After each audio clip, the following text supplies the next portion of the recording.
तहरीक इंसाफ के रहनुमा और साबिक वफाकी वजीर मुराद सईद अपने खिलाफ मुख्तलिफ केसेस में गिरफ्तारी से बचने के लिए रूपोश हैं।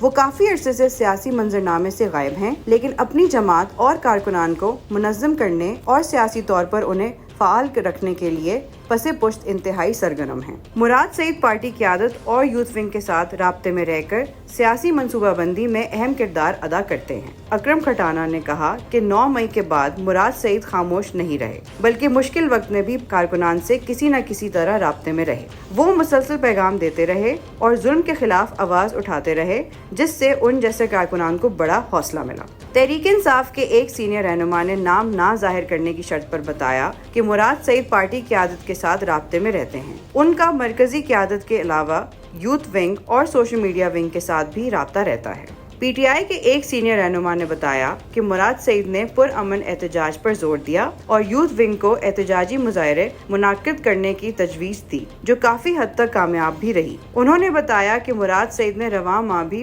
इमरान खान और बुशरा बीबी की रिहाई के लिए पुरअमन एहतजाज की कॉल दी थी, जिस पर तमाम अजला में कारकुनान ने भरपूर हिस्सा लिया और कामयाब एहतजाजी मुजाहरे किए। मुराद सईद सोशल मीडिया पर भी सरगर्म रहते हैं। उनके और कारकुनान के दरमियान राब्ते का जरिया भी सोशल मीडिया है। वो सोशल मीडिया के जरिए हर मसले पर अपना मौक़िफ़ देते हैं और कारकुनान के लिए पैगामात भी जारी करते हैं। मुराद सईद वैसे तो तमाम सोशल मीडिया प्लेटफॉर्म्स इस्तेमाल करते हैं, लेकिन वो एक्स साबिका ट्विटर पर ज्यादा सरगर्म नजर आते हैं। वो एहतजाज की कॉल भी सोशल मीडिया पर ही देते हैं।